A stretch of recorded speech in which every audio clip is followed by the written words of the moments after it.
Let's see. So, first of all, I want to go through the game I played against Fritz there. So, well, and just give you some insights of the position. So, this is all theory, basically. I described this on my video, like when I played it. So, therefore, I'm not going to do it again. This is the first move, which isn't theory anymore. It's the 12th move by Black. And this is, yeah, I got a very good position. And let's put it this way, DeepFritz14 says that this is a little bit better for Black, and Stockfish, the latest development version, thinks that it is kind of much better for um, White. So let's see. I mean, if Fritz thinks it's better for Black being down upon with and being attacked, then so be it. So that's the position. So I just quickly want to see what happened after this. So the first move was Rook A-D1, Rook A to D1. Where's my mouse? What? Okay, there is my mouse. So Rook A-D1 was the first move here. New main line. And then we had Bishop H8 by Fritz, which is a weird move. And after Bishop H8, we had Queen H4. What? Oh yeah, Queen H4. And then GF5. Okay, Stockfish gives up the horse there. And then Queen G5 check. And King there. King H7 and D4. Okay, I really don't want to have this position with Black, to be honest. But anyway, so this. Okay, some more insights to this stuff. Let's quickly give you some insights there before we continue with the game. So, Stockfish has 16 threats and Fritz only has 8. That's not because I want to give Stockfish an edge. Stockfish is better anyway. It's just because that DeepFritz14, you can't give it more than 8 threats.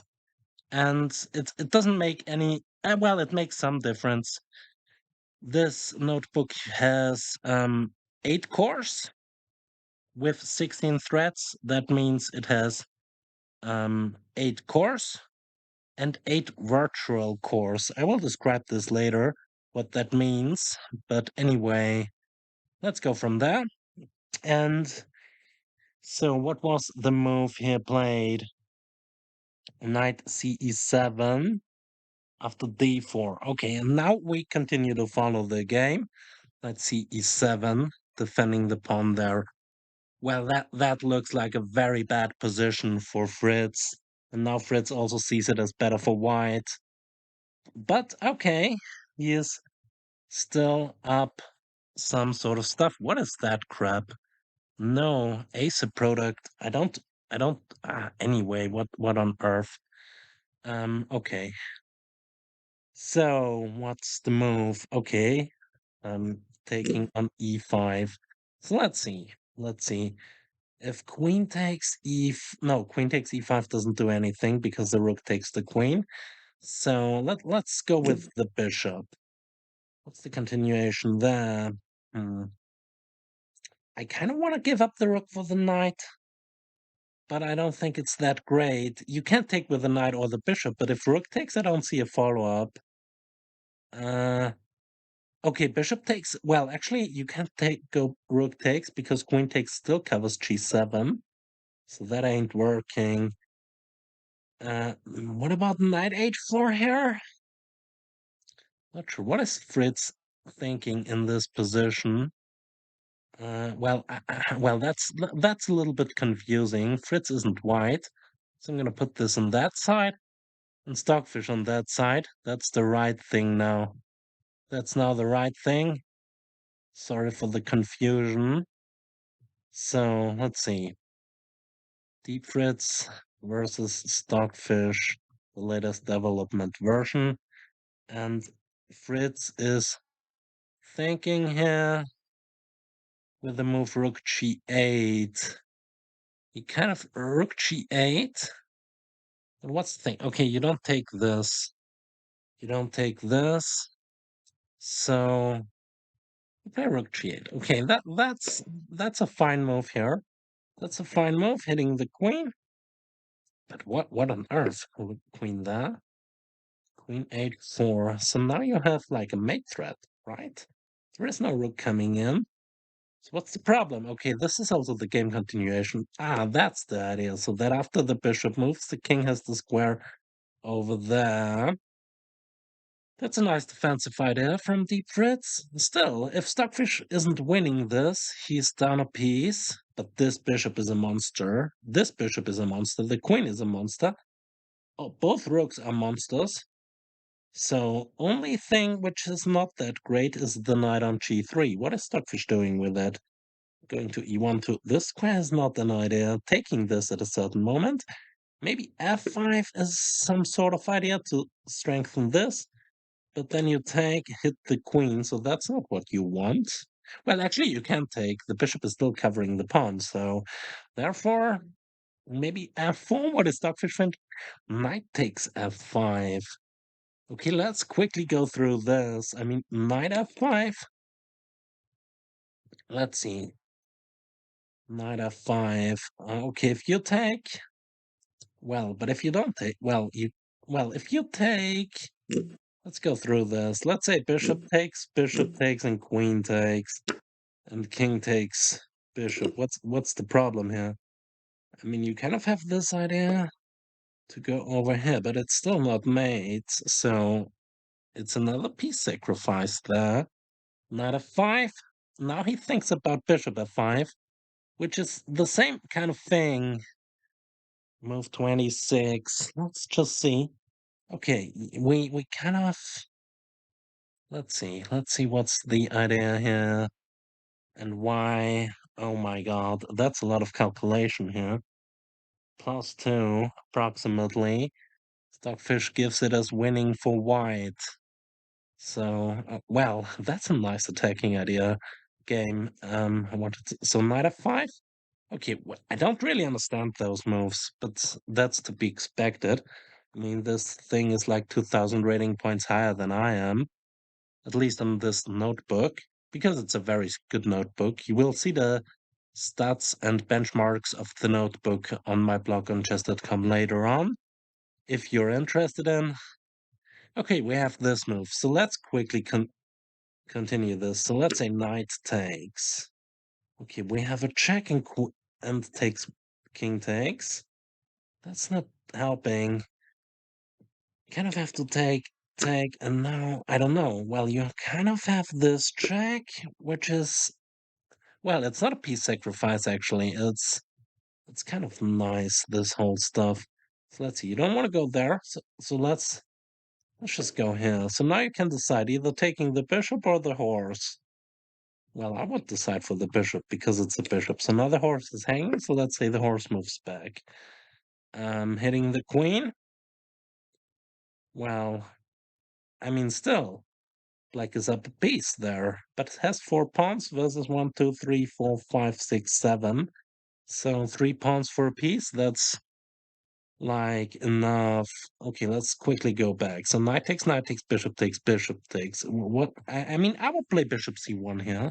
Queen f5 is the move, but queen f5, you queen f5, let's say king h6 and rook takes. You're still down a piece here, but having 3 pawns for it is quite a lot. And the king on h6 is quite bad. Maybe the rook comes in here. This pawn might be biting the dust at some point. And rook e4, rook h6 is coming. But that's a threat. That's a threat. So let's say you go with this. Okay, first of all, yeah, guess you take this. Well, now you have 4 pawns, and this pawn is winning the game for white then. Okay, that's an easy win then. I mean, you're down a piece, but you now have 4 pawns, 4 connected passes on the king's head, and one of those connected pawns the central pawn, the e-pawn, is on e5, which is very far advanced. Only 3 steps missing for queening. So I guess that's fine. So I guess black is not able to do this. I guess black isn't able to do this, so let's see. After this and that, you don't take. You kind of have this move as well, hitting the queen. What? Why is Fritz taking the bishop? Well, after this, well, maybe rook e4 is very good here, going with that move. I mean, it's still not mate. The king can come in here. I don't know. I don't know. Well, let's give some random move. Let's say black trades some stuff. Takes, and rook over there. It's not mate. That's the problem. King here. I mean, you can take the bishop and take this, but you're down a rook for 4 pawns. Well, this pawn is still very good, and the king is very bad. But well, oh, rook over there is the move chosen. Well, what did I play here instead? So let's say takes, king h6, and yeah, I did this as well in my analysis. So, and now it continued with that. Rook e8 is what Fritz wants to do, and Stockfish gives rook takes d5. What? Oh no, yeah, rook takes d5. What? Ah, rook takes d5 was the move before. So instead of this, Fritz goes with another idea. Goes, what on earth? What on earth? No, that's not the way. Takes. King takes, rook takes. So now rook over here. New main line and f4. Yeah, now those pawns are marching forward and only the f pawn is kind of weak. Well, rook e8 was hitting the e pawn, so therefore f4 also protects this. The king on h6 is pretty terrible. Maybe g4 at a certain point, and well, also this is a threat. Rook d7 actually is a huge threat. So let's say you go with this to just cover that. Rook e7 is what I think should be played here. Yeah, rook e7. I'd go rook e7 here. Fritz gives queen e7, but um, queen e7 doesn't solve the problem there. Queen e7 doesn't solve the problem of rook. Well, actually, it kind of does, because after that, let's put it this way, and queen here, you kind of can try and trade. But even that's also not that great, because yeah, you trade, but now you still have to play against 4 pawns and a rook on the second with a very weak king. So, well, it kind of looks weird. This bishop is kind of weird on h8, and the rook on g6 is weird. The only kind of good piece for black is the rook on e8. The king on h6 is also kind of weak, and well, it's not that important in that case. Well, actually, it's it kind of is. If the king is so weak, you don't need that much material. So still, Fritz gives it as kind of playable for black. I wouldn't say that. I would just give this as +4 now. Something. What is Stockfish saying?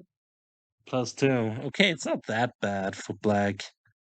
It's not that bad, but I'd rather take white here, obviously. That's a great position for white.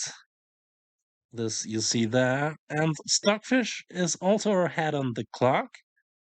I'm always misclicking this. So, okay, let's see. Takes. So now king h6, rook takes, rook e8, f4, and what is Fritz doing now? Queen e7 is what he's thinking of. Yeah, let's see. Let's see. Queen e7. What are well, rook e7 is an alternative. Queen e7, but then maybe g4 or something. What is Why is this not what is with my notebook? I need a mouse for this. So that's the current board position. And there are options like, let's say you go rook e7. That's the move I'd play. And then g4. Maybe. Maybe that's an idea to go g4 here. I mean, g5 isn't, well, it's kind of no. Queen over there is a threat, but then the king goes here, but then f5. So let's just give a random move. Let's say c4. Okay, let's play the queen over here. So the king only has one move. And now this traps the rook. No, it doesn't. You can go here, but then this kind of comes. And, well, if the king goes over here, where's this? Well, actually, it has to cover the rook, so it has to go there. And not, well, that can't be good. There is rook d1 and f6, completely neglecting this, also kind of neglecting this. But okay, this h3 pawn is kind of hanging. If this pawn bites the dust and the rook isn't there, then queen g6 is a mate. Okay, queen e7 was played.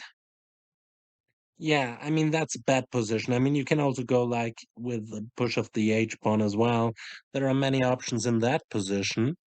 So, okay, that should be better for white. I don't have an engine evaluation of the position you see here on the right, but I mean, trust me, that's just better for white. Okay, f4 and queen e7 is the move here. And now, well, not this, but g4 anyway by Stockfish. Yeah, I mean, g4 is just such a nice move here. I mean, probably rook d7 was also something. That's the idea, to go with some counterattack. That's why you play queen e7 and not rook e7. Because now if this bites the dust, then black is a perpetual. But just king up. Let's see, I have no glasses on, and I'm really my eyes aren't that great. Okay, Stockfish doesn't go king g2, but rather goes with the rook to protect the pawn, which is also fine. Yeah, obviously. Okay, yeah, okay, the rook was hanging, so forget this. Sorry for that. Okay, also g3 is now covered, and f7 is hanging, and if f7 drops and the pawn pushes to f5, hitting the rook, it means, well, actually this hits both rooks. That might be an idea. So what is Stockfish giving? King g7 back. Okay, he wants to cover the pawn, but well, just look at this piece configuration there. I mean, the rook g6 is kind of good. This queen is good, but the king is a stupid piece here. This bishop is a stupid piece, and this rook on e8, well, it's kind of normal. So let's see, time-wise, Stockfish is also ahead. Okay. Well, that's like a very good position for white. That's like a very good position for white. I mean, the extra piece for black is the bishop on h8, which is looking at his king. And, well, it can't eat his own king, so therefore not that great. Okay, and now you go after f7. So now you have to go completely passive. Rook of 8, the only move here? Probably. I don't know. Maybe Fritz sees something else, but I think rook over there is the only idea here. Oh, I see. There is another idea as well, namely this one. Let's see. Okay, he goes for that because the queen on h4 covers the rook. Do you want to trade or not? I mean, if you go with this, takes, you still have a perpetual, so you actually kind of have to trade this. No, but it's not bad trading that. Let's see, trade. Hmm. I mean, how to continue this? Maybe king coming in over to this square to be able to push h4 and push again. Or just this. I have an idea how to continue this. Let's say you, no, that's not an idea. Anyway, I wanted to play g4, queen over there, but then I wanted to play h4, Sacking the pawn, go rook there, but then g4 drops, so that's no good. Stockfish plays something else here. Completely another idea, which is also kind of nice. Just, well, luring the rook away from the first rank to gain even more access to the black position. So that's the move, and you don't take. Actually, if you take, it's like well known that if you're down material, you shouldn't trade. So, rook over there. And Fritz responded with that. Yeah, that's I don't know. I mean, okay. Well, it kind of seems as though that black's position kind of untangles a bit. That's why it's not +4, but only +2. So this king, well, the king is still very weak. But if the queen goes back, let's say queen d3. No, okay. Stockfish plays another move, plays this one. So okay. Oh, he maybe wants to go king, rook that, double up. I don't know. But what does that do? I would rather move the queen and prepare the move f5, maybe f6 at a certain moment as well. But this pawn should be covered. Okay, what is Fritz doing? Okay, he really goes c4, which is kind of a, well, it's getting some space doing something, but it's really not anything there. Well, this move by Stockfish, I really don't understand that because the reason, okay, and the reason c5 was played is to cover the d3 square, and the reason why rook coming back is played to go into the onto the d file anyway. Okay, but what is the d file doing in that position? Maybe going into d6. Okay, Fritz wants a queen trade, which is kind of logical. I want to decline this. Let's say I'd give a check. Uh, well, this check ain't doing that much. Just rook over that. So actually, Stockfish has to trade now. Going into the end game, I guess.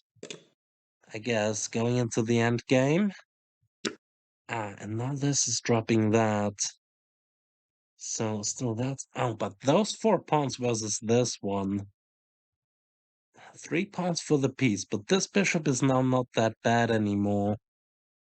What did Stockfish do? Oh, that's also a fine idea, just leaving it. Trading on his terms, kind of. Your main line. And also Fritz doesn't want to trade, because if you kind of I mean, where is this rook going? And if this rook goes anywhere, then f6 check wins the rook on e7, which is this is then a 4. So Fritz can't trade. So therefore he goes queen to g6. Okay. So let's say takes. Hmm. Well, still, you shouldn't trade. I think just leave it. Yeah, h4. Now you're gonna run. Yeah, that's the move wanted to make before as well, but it wasn't. It was never working. So now h4, h5 is a threat, and yeah, the default. Well, white has everything. This bishop on h8 is very dumb. Okay, now the king goes over here. Well, I would do this now. Now f6 isn't coming with a fork, so now you kind of can trade. Let's say, but where is this rook going? Let's say you go with this. How are you protecting that pawn now? Ain't that sure of that. Okay, you shouldn't trade because that loses a pawn. So what did Stockfish do instead of that? So king here. And now Stockfish played the rook back on the seventh rank. What is this move doing? Rook takes, and then this was kind of hanging, so black shouldn't take. Black can take the. What is black even doing there? Rook takes d7 is what Fritz and Stockfish are thinking, but I don't know. I mean, okay, now you go what, like here, pull that back. That's still kind of weird, but you kind of can do this. Let's see, h4 takes rook here, f6, king back, rook that check, king over here. This one takes, and that one it's winning. And the other idea I have after this, let's say you take with the rook, then e7 wins. You take with the bishop, then taking this wins. So I guess that's pretty nice.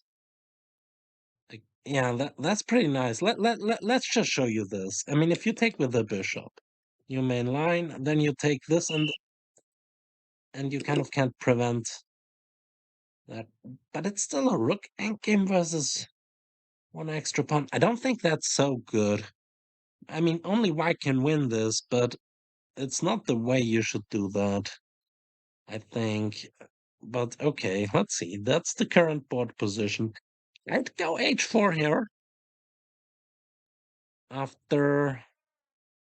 No, that's not the position. That's the position. So what is black doing? Yeah, okay. Either rook going back or going to g7.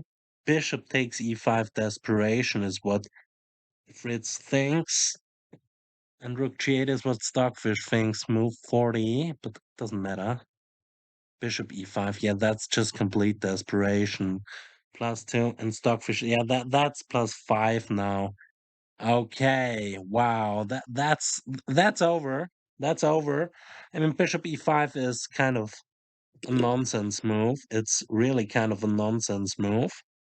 I mean, okay, you have to take with the pawn, but what's the deal? I mean, it's just a bishop. Ah, you trade queens fast going into the endgame. Okay, well, bishop e5 takes the queen. New main line. Rook takes, and now obviously you're going to take this. That's the idea. Going into a rook's endgame where you're not down that much. Well, actually, it's lost because the king and pawn endgame is probably lost. I don't know. Let's just quickly go through this. Yeah, the pawn endgame is lost for black because this is an outside pawn. And if this king picks up that one, then this king picks up all those 4 pawns, and then your remaining 3 pawns are winning the game. I guess that's winning for white, this king and pawn endgame, but I'm not that sure. I'm gonna think about this later. So yeah, that's one thing. Okay, king f3. Rook g7, rook h4, rook f7. Rook h4, rook f7 is clearly lost because the e-pawn, the extra e-pawn, will decide this rook endgame then. Okay, well, yeah, that's a nice game there. That was a nice game there. Stockfish being down a piece for so long, but it was just too much pressure to handle for black. And let's just go through this like in one go. Okay, let's just... Okay, so that's the position I left here. Yeah, that's the position I let them play here. So yeah, rook g7, rook g7, rook a7 going after a5. That's also something. I think there are many ways to roam in this game now for Stockfish, but the really cool stuff is this move here, queen there, leaving the knight hanging and just pressurizing relentlessly here. And yeah, I mean that's just disgusting how this went here for Fritz. Fritz made a good defensive kind of stuff, but just look at this. Fritz is just surrounded by stuff here. Rook e7. Rook going there, and yes, that's pretty much all she wrote there. Yeah, it's an idea, but I think also this endgame is winning for Stockfish. I don't know. Let's quickly ask Stockfish here on that side. I just want to know. I just want to know. Whoa, whoa, whoa. I don't want to do a lot of research on this position. Just want to. I just want to know. I just want to know about this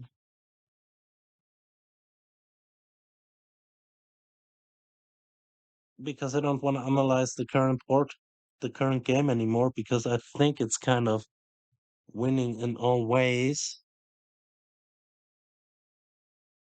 Okay, what's that Stockfish about this? I don't know. It doesn't give me the insights of Stockfish for now. Let's just. Oh, yeah, it's +6. This endgame is +6. As expected, it's winning +9, and that's the simple. That would have been the simplest way to win this. I would +40 now. Okay, anyway, yeah, pretty nice. And but Stockfish played it in a different way. I would have simplified to this end game there. But anyway, both things are winning. Obviously, let's just see here. +7. Well, actually, the thing I would have played is simpler and maybe not quicker. But anyway, there are many ways, as I said. And now I will end this and just let it go through here.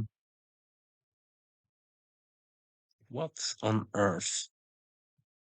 Okay, that's the thing. And yeah.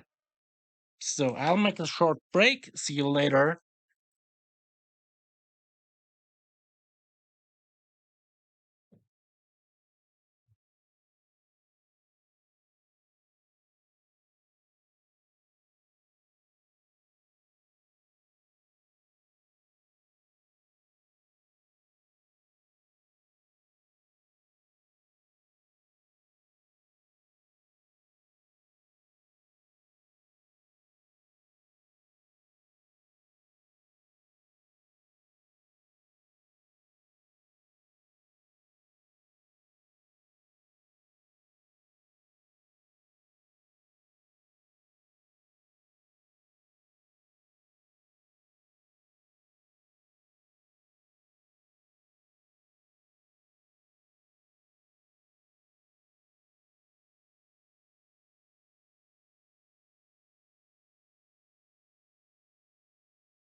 Okay, let's see.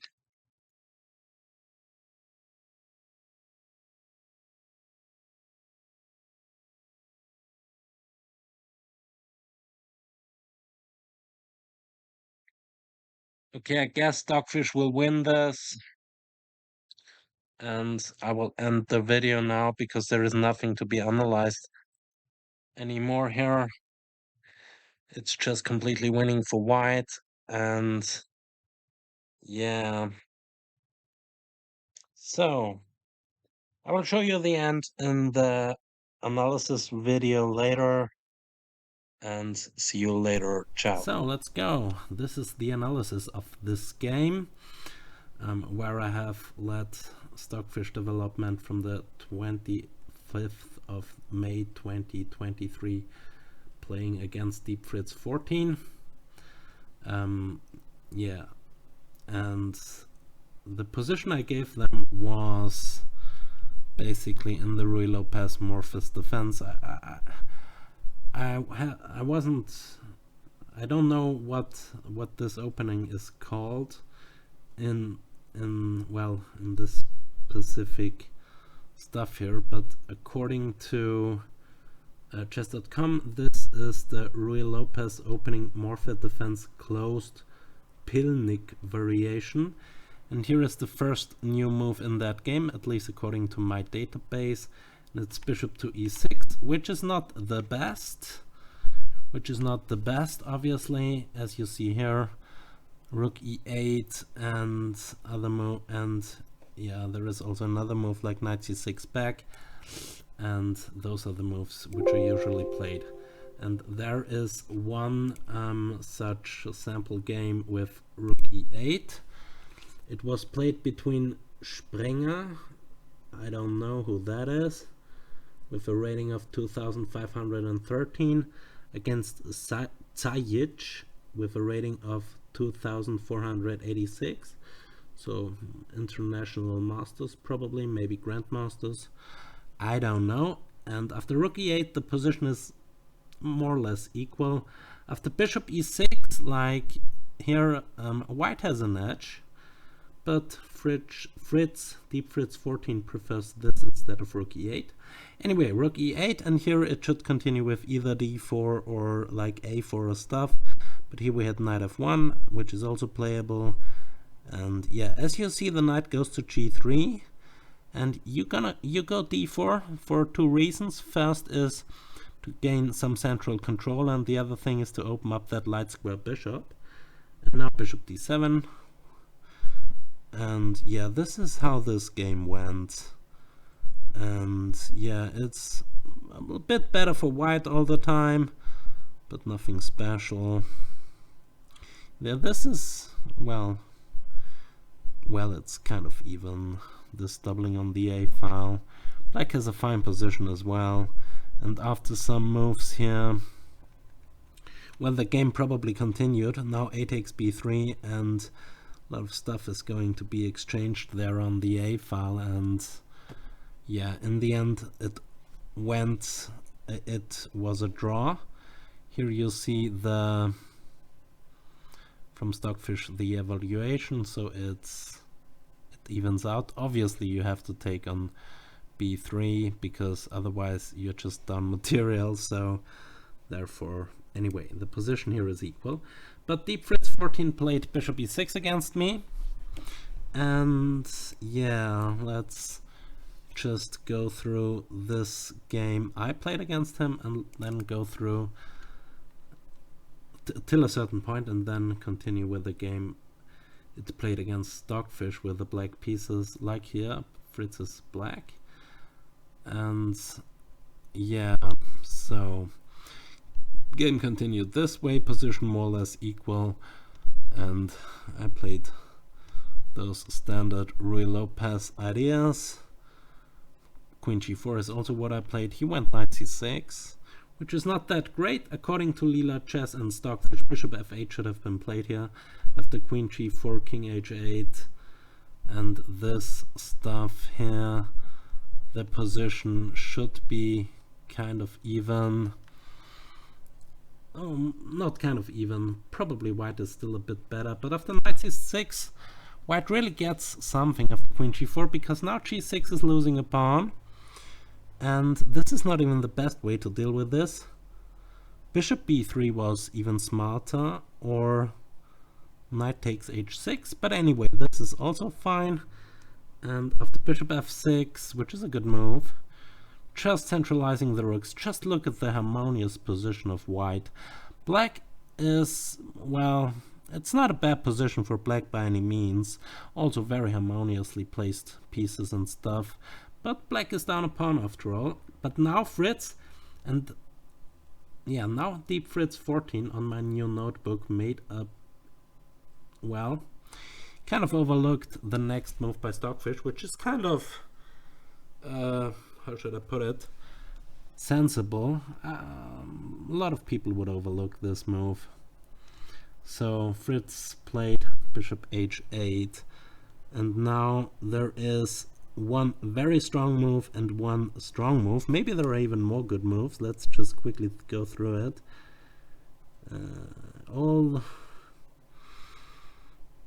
Anyway, but this is a nice move now by Stockfish. Queen h4, here, sacking the knight for a huge attack. Now this check, and d4, opening up that bishop to hit the king through the pawn. So now everything is covered, and now another piece sacrifice, but Stockfish gets it back. By the way, rook takes d5 is not great. Now the position would be equal after bishop e6 and those moves here, so that's not great. So queen takes f5 and king takes h6, rook takes d5, and yeah, white is down a piece but has 3 pawns for it, and that's quite a lot. And according to Stockfish15 and also according to Lila, white is winning now, and rook e8 was played, and yeah, the rest is kind of very, very nicely played. But I have some questions to this game which I wanted to ask. For example, like, actually only one question here. You obviously don't exchange queens as black here. Kind of force, yeah, this move here, king g8 is one idea for black, but this is what I wanted to look up later. Well, actually I'm gonna do it now. So queen g6, now you trade. Okay, but what's the follow-up? King f3, and bringing the king into the center. This bishop here is dump. You still have 3 pawns for the piece, and those are very good pawns, 4 against 1. With a very active rook, very active king. This king for black is very passive, has only 3 squares it can go to. This rook is also a bit dumb, but it's black's best piece anyway. Okay, that's winning for white. But okay, we have bishop e5, trying to go into some sort of endgame where black isn't down so much material. But okay, here we have 1 pawn, only 1 pawn for white, and there are 2 options and both are losing, because white's king is just more active and white's rook is also better, and white has an extra pawn. All in all, white is winning here, but I don't know if, well, let's put it that way. I mean, it's winning. Maybe if 2 humans are playing, it's, well, it's always difficult to defend for black. For example, my idea was after like rook g7, I would have played the move. What was my idea here?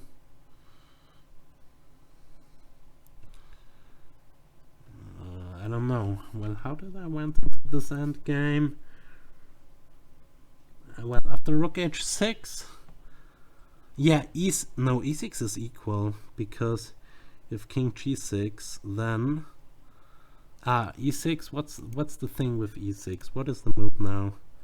Rook h6. But now you go with this. What's the problem? Rook here, check. Yeah, that's equal, and then you pick up the pawn with the king, and 3 against 3 is equal. So that's even. So that was my idea. But anyway, rook g7, protecting the pawn. And now rook that, and e6. Well, the other idea was, instead of that, to go with this right away. But I guess you just take, and go here.